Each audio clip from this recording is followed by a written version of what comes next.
Welcome back. This is Sunil Dwivedi, your English master. एक बार फिर से आपका बहुत बहुत स्वागत है और बात करते हैं सम अदर इम्पॉर्टेंट 10 इडियम्स। और आपको पता है इडियम्स क्या होता है। Idioms is an expression peculiar to a language. मुहावरा कहलाता है एक ऐसा एक्सप्रेशन जो किसी खास लैंग्वेज के लिए स्पेशल होता है। या कह सकते हैं idioms are those words whose literary meaning is different from their idiomatic meaning. तो पहला वर्ड आपका है विन स्पर्श। मतलब होता है to make reputation. To make reputation.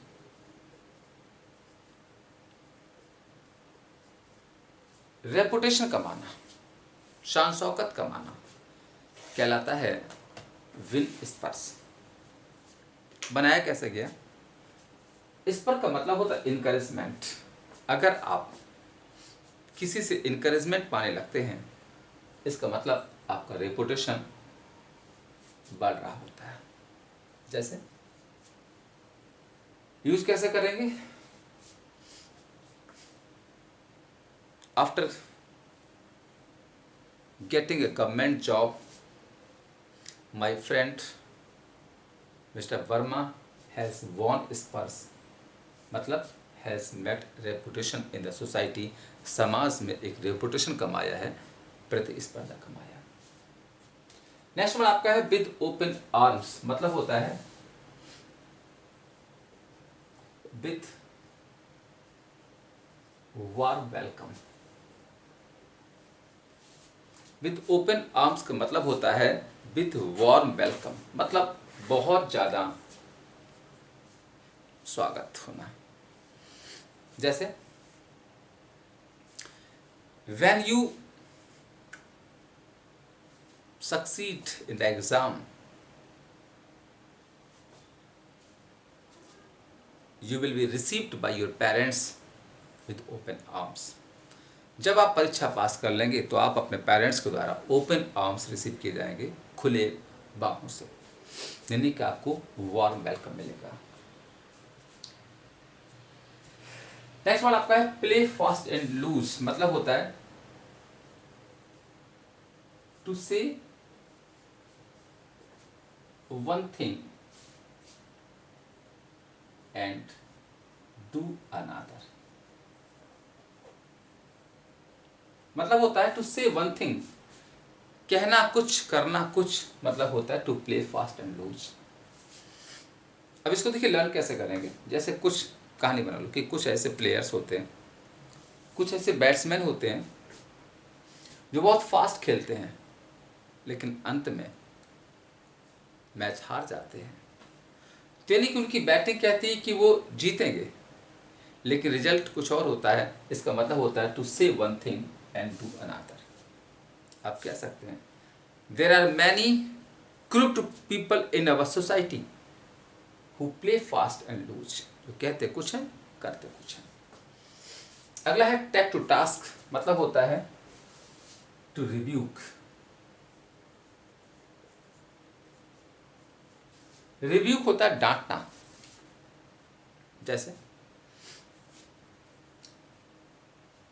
Many masters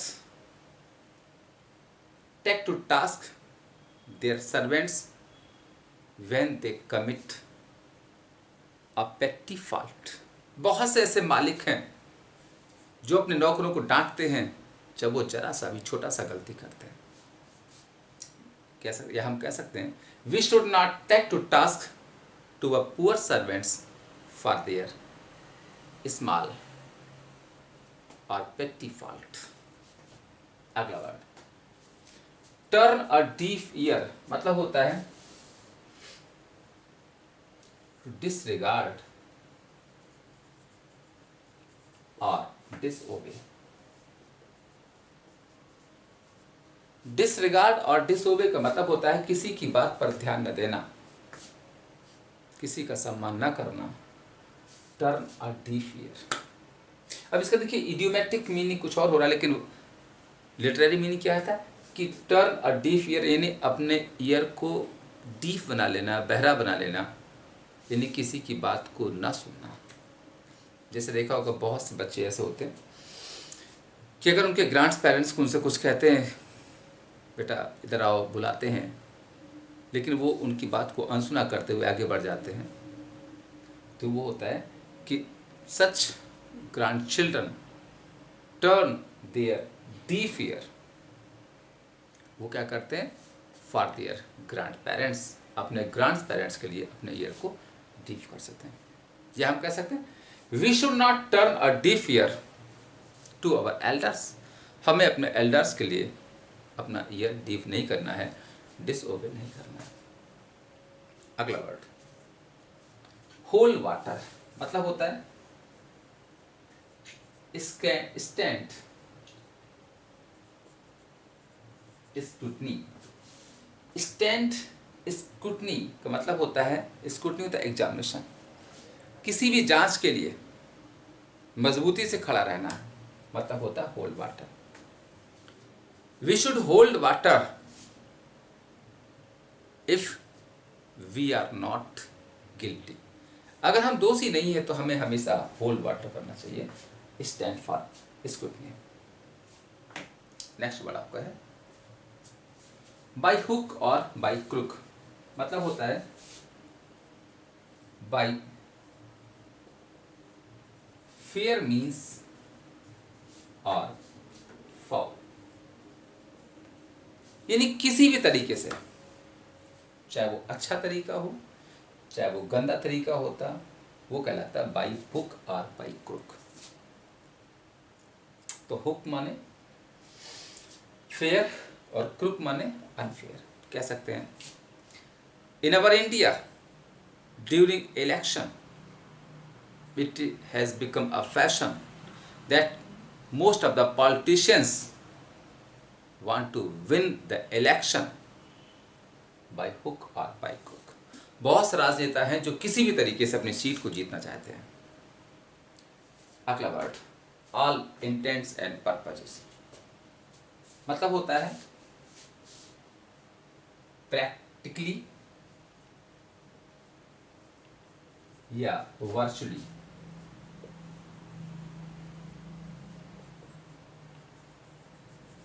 all intends और पर्पज, मतलब इंटेंट्स होता है इरादा, पर्पज मीन्स उद्देश्य, सारे इरादे के साथ सारे उद्देश्य के साथ कोई काम करना, मतलब प्रैक्टिकली या वर्चुअली। जैसे कैसे यूज करेंगे, I want to teach you these idioms with all intents and purposes, मतलब practically and virtually. Next word not in voice, मतलब होता है अनेबल टू सिंग, गाने में असमर्थ या अयोग्य, नॉट इन वॉइस। आप कह सकते हैं after eating ice cream I am not in voice, यानी I am unable to sing, आवाज में ना होना मतलब गाने में अयोग्य होना। नेक्स्ट वर्ड आपका है नॉट हैंग टुगेदर, मतलब होता है नॉट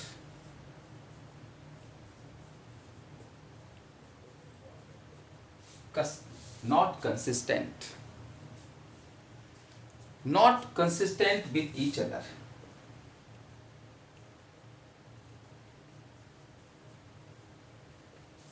नॉट हैंग टुगेदर मतलब होता है not consistent with each other, मतलब होता है एक दूसरे के साथ एक जैसा व्यवहार ना करना, मतलब होता है नॉट हैंग टुगेदर। यूज कैसे करेंगे, आप कह सकते हैं Ram and Shyam are best friends but they are not hanging together in present times, मतलब they are not consistent, they are not doing the same things. Consistent का मतलब होता है सेम।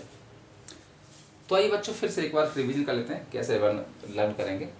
विन स्पर्श का मतलब होता है टू मेक रेपुटेशन, एक सम्मान पाना, प्रतिष्ठा कमाना।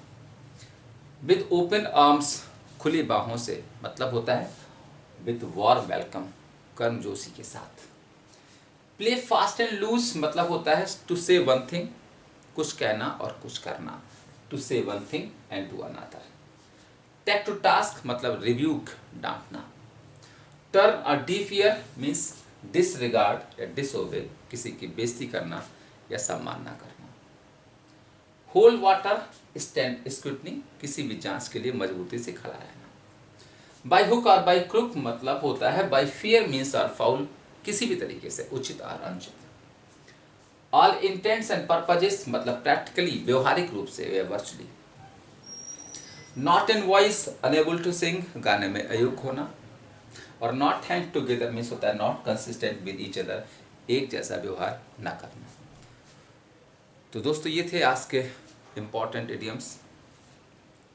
उम्मीद है आपको काफ़ी हेल्प मिलेगी इस वीडियो से इडियम्स के एग्जाम्स के लिए। मिलते हैं नेक्स्ट वीडियो में कुछ और इडियम्स के साथ। तब तक के लिए नमस्कार, जय हिंद।